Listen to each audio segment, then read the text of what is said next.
Between 1173 and 1183, Fes in Morocco was the biggest city in the world. Don't you find that amazing? Most people haven't even heard of Fes. It's one of my favourite places. I like to come up here, up to the Hotel Les Méridines, up on the hills. I think that gives you the very best view of enormous Fes.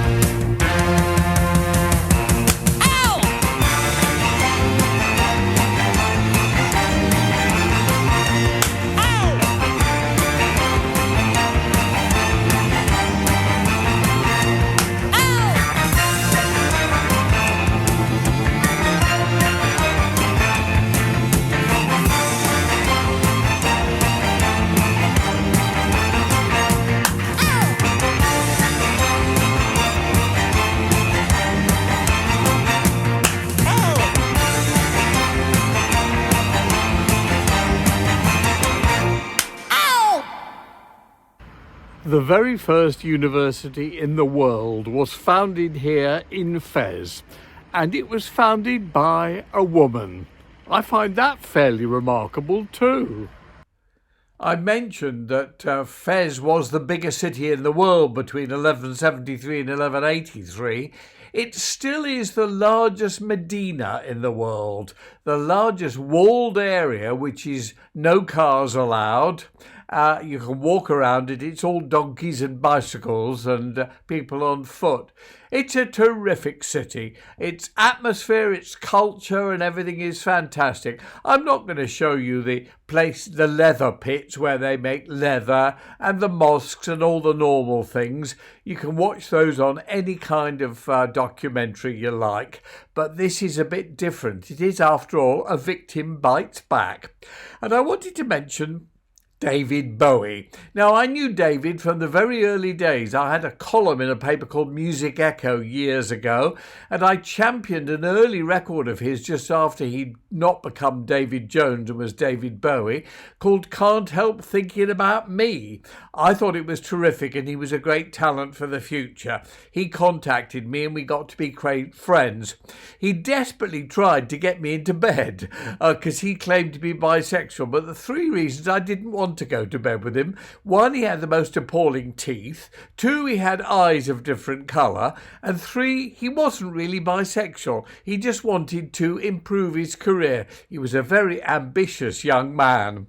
I recorded a track as a sort of send-up of David. David, in his early days, desperately trying to get a hit, recorded a song called The Laughing Gnome, which was all speeded up and silly. So I recorded a track which is called Lick a Smurf for Christmas, All Fall Down. And it was the era of the Smurfs, when Father Abraham and the Smurfs were enormous and every kid bought a little Smurf toy.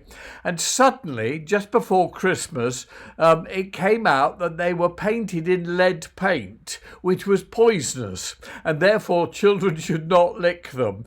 This amused me like mad. So in my just created studio in my little house in London, I made a track called Lick a Smurp, with a P, not an F, so it couldn't be sued, for Christmas, All Fall Down. I think it's very funny, and I dedicated it to David and played it to him. He thought it was hilariously funny, but secretly, deep down inside, I don't think he was too happy, because he was never 100% sure about The Laughing Gnome. Take a listen for yourself and listen to the lyrics and see if you find it amusing. Bobbidi bom bom bom bom bom bom bom. Bobbidi bom bom bom bom bom. Let me tell a story of happy little elves. Take the lead from petrol and paint it on themselves. Jolly little drummer, covered all in paint. If you lick him long enough, you may well faint. Lick a Smurf for Christmas, all fall down. Lick a Smurf for Christmas, all fall down. Lick a Smurf for Christmas, all fall down. Lick a Smurf for Christmas, all fall down. Question: what do boy Smurfs and girl Smurfs have in common? Answer: they both found ridiculous at normal speed. They will drive you crazy with happy little songs. Make sure when you touch them, you pick them up with tongs. Naughty little schoolboys into sniffing glue now discover something else they must not do. Lick his mouth for Christmas, all fall down. Lick his mouth for Christmas, all fall down. Lick his mouth for Christmas, all fall down. Lick his mouth for Christmas, all fall down. Who ever heard of David Bowie and the Laughing Gnome? Not me, never heard of them. Who ever heard of the Chipmunk? Who are the Chipmunks?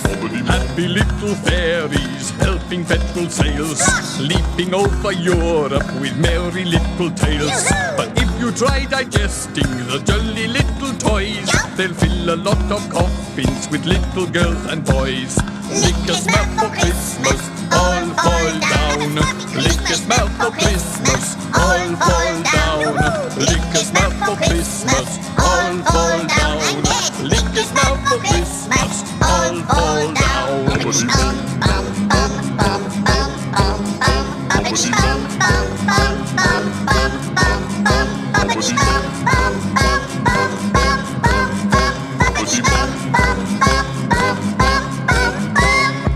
Actually, the hotel I always used to stay in was the Palais Jamai, a wonderful old luxurious palace which was owned by Sofitel, but a few years ago was bought by the king, and for the last few years had been being renovated. They seem to be taking forever on it, and it's actually rather depressing going to see the old place where I stayed so many times, now ripped empty.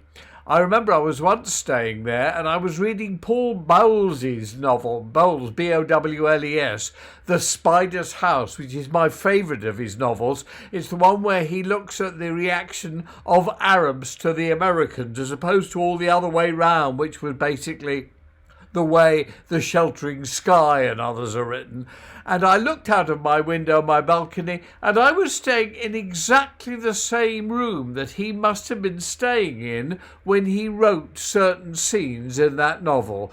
That was truly amazing, seeing those trees. Anyway, Fes is a terrific city. The Palais Jamai hopefully will open again soon, but it's wonderful driving around the place and seeing the magical quantities of places. The countryside around here is actually my favourite in the world. To me, this area just outside Fes, as you get into Fes, is the perfect place for His Dark Materials, Book 2, The Subtle Knife, when Mary Malone comes across the Mulefa and sees all the trees and the kind of life they live there. Suddenly, for me, this is exactly that place. Sadly, I was not in charge of selecting locations for the films or the TV series, both of which I thought were brilliant, by the way.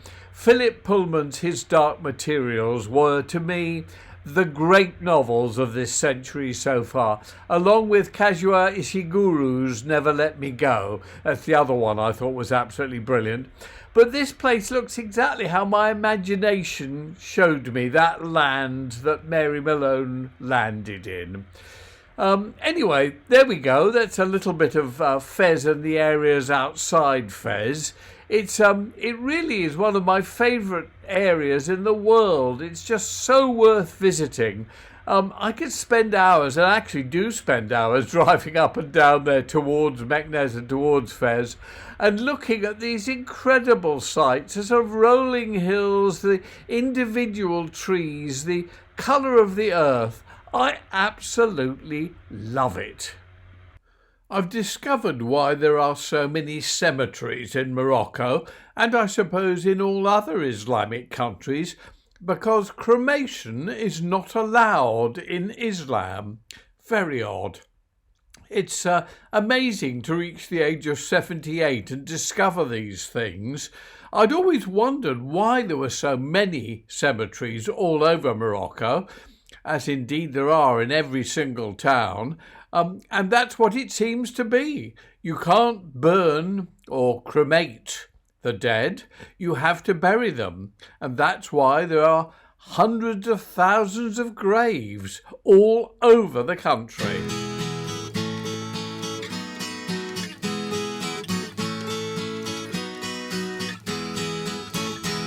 I'm telling you the story of the death of the last unicorn, of the dragon that he slayed at the end of his horn, of the battle that he fought in the days mankind was born, in the morning of the world.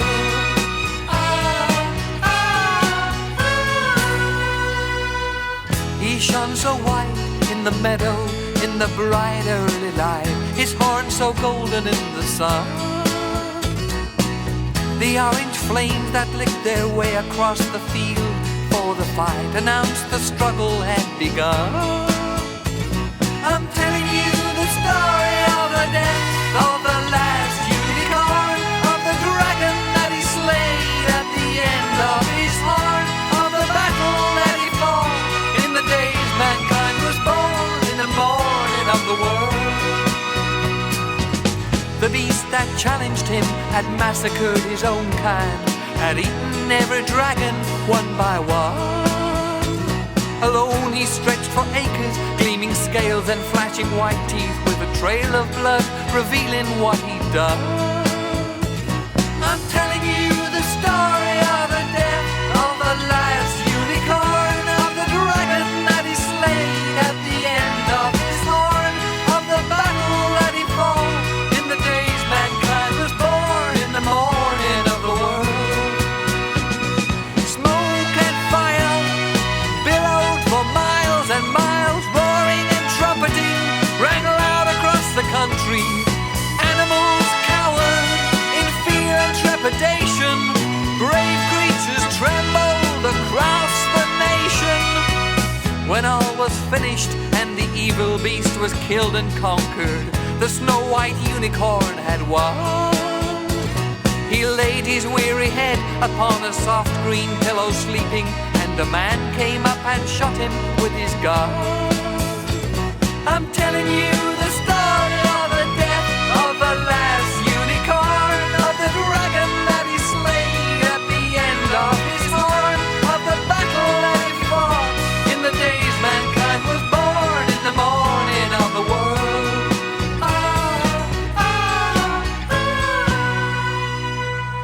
I think we need another unicorn today, in the evening of the world.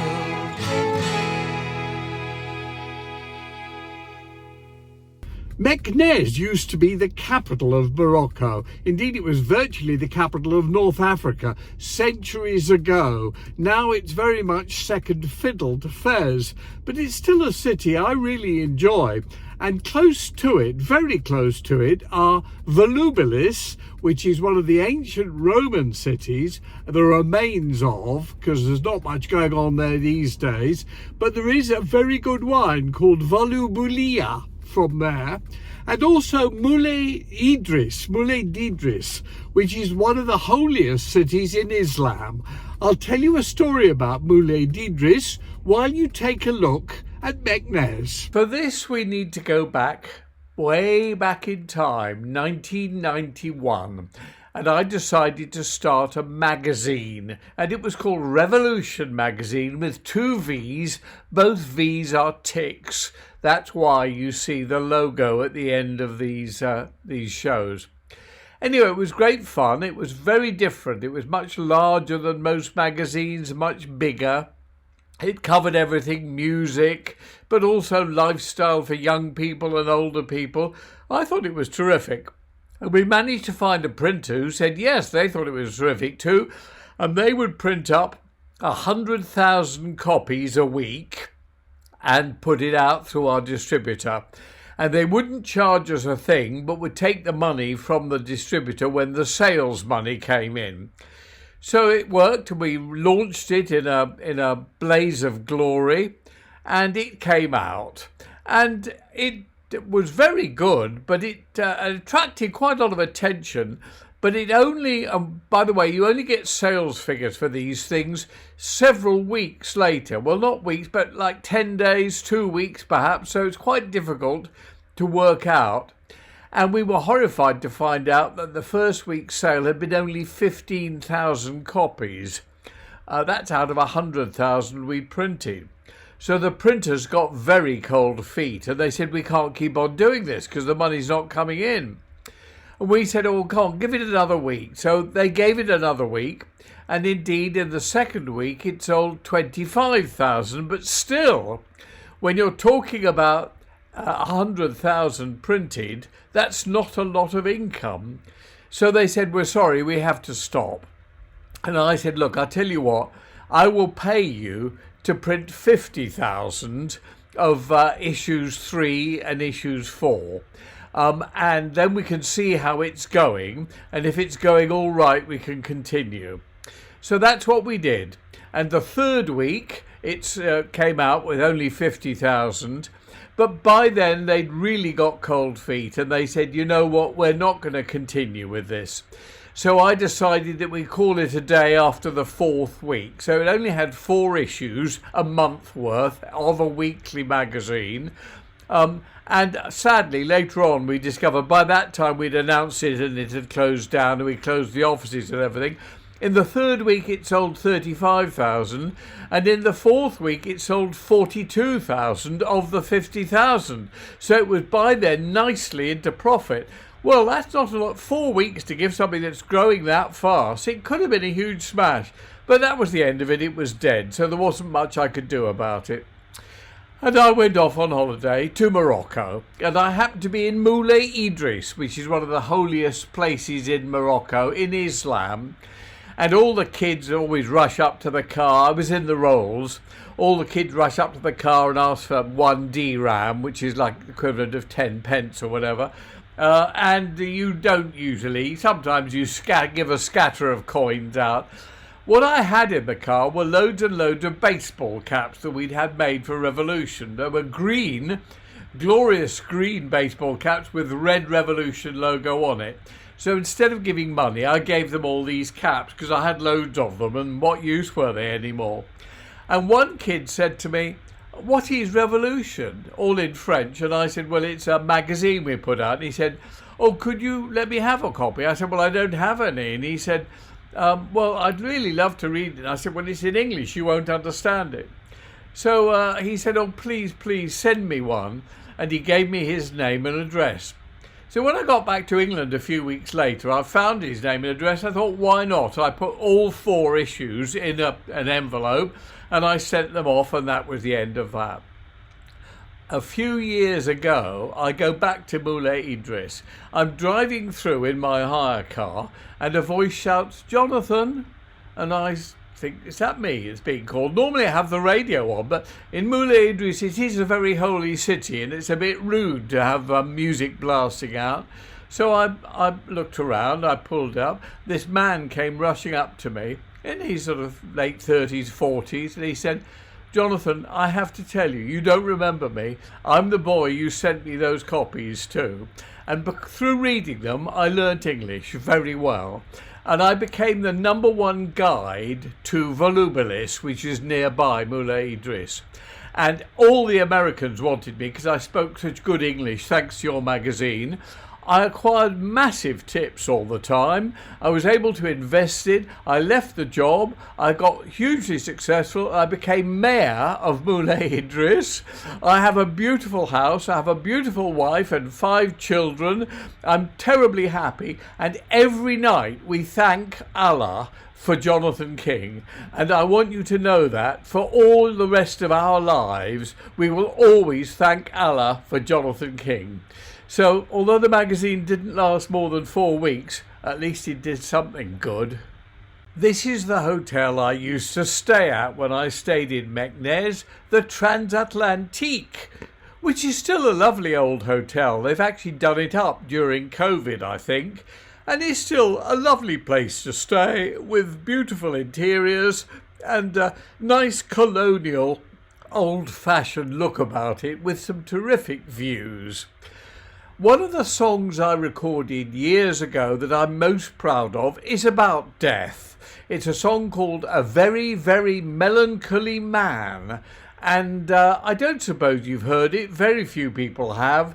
But I'm very proud of it. So please sit calmly and take a listen and see what you think of my song. A Very, Very Melancholy man. I was minding my own business on the Manchester Express train when an old man came and sat down who was obviously insane.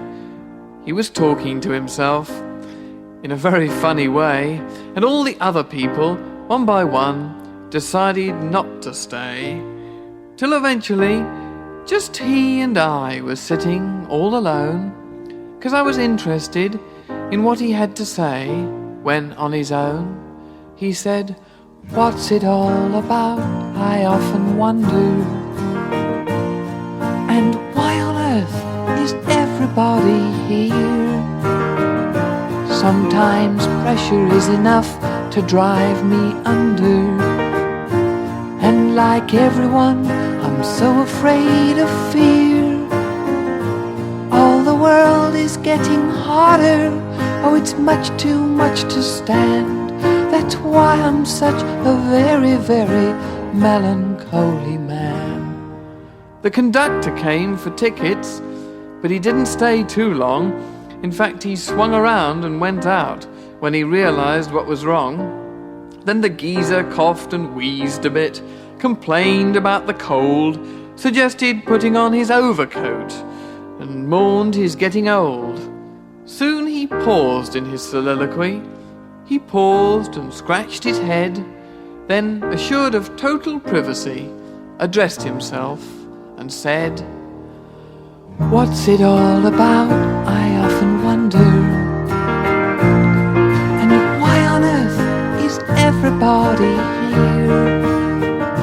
Sometimes pressure is enough to drive me under, and like everyone, I'm so afraid of fear.